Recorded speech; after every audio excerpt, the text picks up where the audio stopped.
Assalamualaikum warahmatullahi wabarakatuh. Perkenalkan, nama saya Sherly Octavianti. Di sini saya dari kelompok 3 dan nantinya saya bersama dengan rekan saya yaitu Selvia Rahmasari akan menjelaskan tentang pembagian hadis ditinjau dari segi jumlah atau kuantitas perawinya. Hadis adalah sumber hukum Islam yang kedua setelah Al-Quran. Hadis adalah ucapan, perbuatan, dan persetujuan Nabi Muhammad SAW yang menjadi panduan bagi umat Islam. Hadis berperan penting dalam memahami dan mengamalkan ajaran Islam secara utuh dan benar.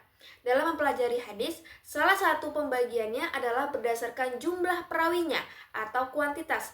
Pembagian ini bertujuan untuk mengetahui tingkat kevalitan dan kredibilitas suatu hadis. Nah, hadis mutawatir yaitu berarti beriringan atau beruntun. Dalam konteks hadis, mutawatir merujuk pada hadis yang diriwayatkan oleh sejumlah besar perawi dari berbagai jalur sanad, sehingga mustahil bagi mereka untuk bersepakat dalam berbohong atau memalsukan hadis tersebut. Nah, secara terminologi, hadis mutawatir didefinisikan sebagai hadis yang diriwayatkan oleh banyak perawi pada setiap tingkat sanad dengan jumlah yang cukup banyak sehingga mustahil bagi mereka untuk bersepakat dalam berbohong atau memalsukan hadis tersebut. Nah, apa saja sih syarat hadis mutawatir itu? Yang pertama, diriwayatkan oleh banyak perawi. Jumlah perawi harus cukup banyak sehingga mustahil bagi mereka untuk bersepakat dan berbohong. Para ulama memiliki pandangan yang berbeda mengenai jumlah minimal perawi. Namun, umumnya sepakat bahwa jumlahnya harus banyak dan tidak mungkin terjadi kesengajaan dalam berbohong. Syarat yang kedua, banyaknya perawi harus terdapat dalam setiap lapisan sanad.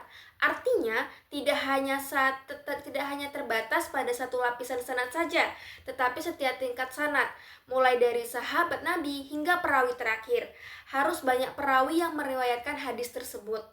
Yang ketiga, hadis mutawatir harus diperbolehkan dari Nabi berdasarkan panca indera, seperti penglihatan, pendengaran, atau panca indera lainnya dari para sahabat Nabi. Selanjutnya, apa saja sih jenis-jenis hadis mutawatir itu? Yang pertama, hadis mutawatir lafzi. Artinya, hadis mutawatir ini dilihat dari sisi lafaz atau teks hadis dan maknanya. Contohnya yaitu seperti sabda Rasulullah SAW yang berbunyi, barang siapa yang berdusta atas namaku dengan sengaja, maka hendaklah dia bersiap-siap menempati tempat duduknya di neraka.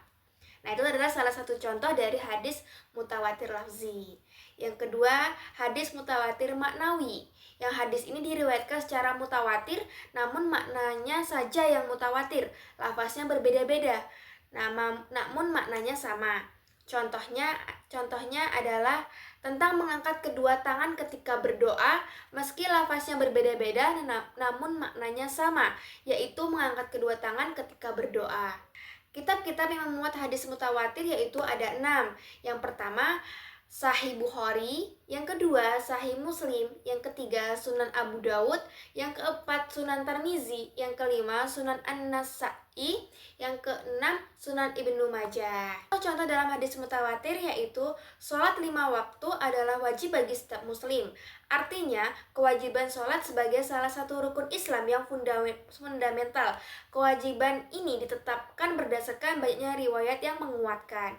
Yang contoh yang kedua, Allah Subhanahu wa Ta'ala menciptakan langit dan bumi. Artinya, hadis ini menekankan keyakinan dari dasar dalam akidah Islam tentang penciptaan alam semesta oleh Allah yang diterima secara luas dan dalam tradisi Islam.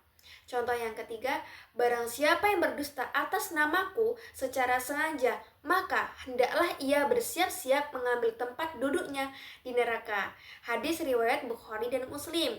Hadis ini menegaskan pentingnya menjaga kejujuran dan integritas dalam menyampaikan ajaran Nabi Muhammad SAW. Ancaman bagi yang berdusta menunjukkan betapa seriusnya hal ini. Nah, selanjutnya yaitu kita masuk ke hadis yang kedua, yaitu hadis ahad. Apa sih hadis ahad itu? Nah, hadis ahad yaitu berarti tunggal atau satu. Dalam konteks hadis, ahad merujuk pada hadis yang diriwayatkan oleh satu atau beberapa perawi, namun jumlahnya tidak mencapai jumlah yang cukup banyak untuk memenuhi syarat hadis mutawatir. Secara terminologi, hadis ahad didefinisikan sebagai hadis yang diriwayatkan oleh satu atau beberapa perawi dengan jumlah yang tidak mencapai jumlah yang cukup banyak untuk memenuhi syarat hadis mutawatir. Hadis ahad terbagi beberapa jenis berdasarkan jumlah perawinya dan tingkat penerimaan di masyarakat. Yang pertama, hadis masyhur. Hadis ini diriwayatkan oleh 3 orang atau lebih pada setiap tingkatan atau salah satu tingkatan sanadnya, namun tidak mencapai jumlah yang cukup banyak untuk memenuhi syarat hadis mutawatir. Yang kedua, hadis aziz. Nah, hadis ini diriwayatkan oleh 2 orang perawi atau lebih pada setiap tingkatan sanad atau salah satu tingkatan sanadnya, namun tidak mencapai jumlah yang cukup banyak untuk memenuhi syarat hadis mutawatir. Yang ketiga, hadis gharib. Nah, hadis yang diriwayatkan oleh satu perawi pada setiap sanadnya atau salah satu tingkatan sanadnya. Nah, itu tadi adalah pembagian dari hadis ahad, yaitu ada hadis masyhur, hadis aziz, dan hadis gharib. Nah, ketiga hadis itu nanti akan dijelaskan oleh rekan saya, yaitu Selvia Rahmasari. Hadis masyhur adalah jenis hadis yang lebih kuat dibandingkan hadis biasa. Nah, hadis ini nih dikenal luas oleh para ulama dan masyarakat. Nah, hadis ini nih diriwayatkan oleh banyak perawi. Tapi meskipun banyak perawi yang meriwayatkan, tetapi hadis ini nih tidak mencapai jumlah yang diperlukan untuk disebut hadis mutawir, hadis sebelumnya. Ciri-ciri dari hadis ini, yang pertama yaitu diriwayatkan oleh banyak perawi. Yang kedua yaitu dikenal oleh ulama. Nah, hadis ini nih banyak dikenal oleh banyak para ulama. Yang ketiga yaitu tersebar luas di masyarakat. Maksudnya hadis ini nih sering dibicarakan di kalangan umum di masyarakat kita. Nah, lanjut ke contoh hadis ini. Nah, di sini contohnya itu seorang muslim adalah orang yang menjamin keselamatan muslim lainnya dari gangguan lisan dan tangan. Maksudnya apa sih? Maksudnya itu tuh kita seorang muslim itu seharusnya menjaga dan melindungi sesama muslim dari tindakan yang menyakiti, baik tindakan lisan maupun tindakan fisik. Artinya di sini kita itu tuh tidak hanya diminta untuk tidak menyakiti orang lain, tetapi kita tuh juga berusaha untuk memastikan bahwa orang lain itu tuh merasa aman dan terlindungi dari gangguan. Nah, hadis ini menekankan pentingnya sikap saling menghormati, saling berempati, saling kasih dan sayang. Dengan kata lain, hadis ini mengajak kita untuk menjadi pelindung satu sama lain dalam kehidupan sehari-hari. Nah, lanjut ke hadis aziz. Nah, hadis aziz ini hadis yang hanya diriwayatkan oleh sedikit perawi. Nah, kalau di hadis mutawir itu tuh banyak yang meriwayatkan juga dengan hadis sebelumnya, tapi tidak masuk ke hadis mutawir. Nah, kalau hadis ini nih sedikit perawinya, tapi tetap lebih dari satu orang. Jadi hadis ini diriwayatkan oleh 2 orang. Nah, meskipun tidak sebanyak hadis yang lainnya, tetapi hadis ini tetap dianggap kuat karena hadis ini diriwayatkan oleh dua perawi yang sangat terpercaya, sehingga kekuatannya itu tetap terjaga. Nah, contoh dari hadis aziz ini yaitu kalian tidak akan benar-benar beriman hingga aku lebih dicintai daripada ayah, anak, dan seluruh manusia. Maksudnya yaitu bahwa iman seseorang tidak sempurna kecuali jika cinta mereka kepada Nabi Muhammad melebihi cinta mereka kepada orang terdekat seperti tadi orang tua, anak, dan sesama manusia lainnya. Hadis ini menekankan pentingnya kecintaan kita kepada Nabi kita sebagai. Nah, kecintaan kita kepada Nabi kita nih itu bagian dari keimanan kita. Cinta kita kepada Nabi bukan hanya sekedar rasa sayang, tetapi juga mencakup pengakuan dan penghormatan terhadap ajaran sunnahnya. Nah, dengan mencintai Nabi lebih dari lainnya itu orang tua anak tadi, seseorang muslim menunjukkan komitmen untuk mengikuti ajaran Islam dan menjadikan sebagai pedoman dalam hidupnya. Lanjut ke hadis gharib. Hadis gharib ini berarti asing atau sendirian.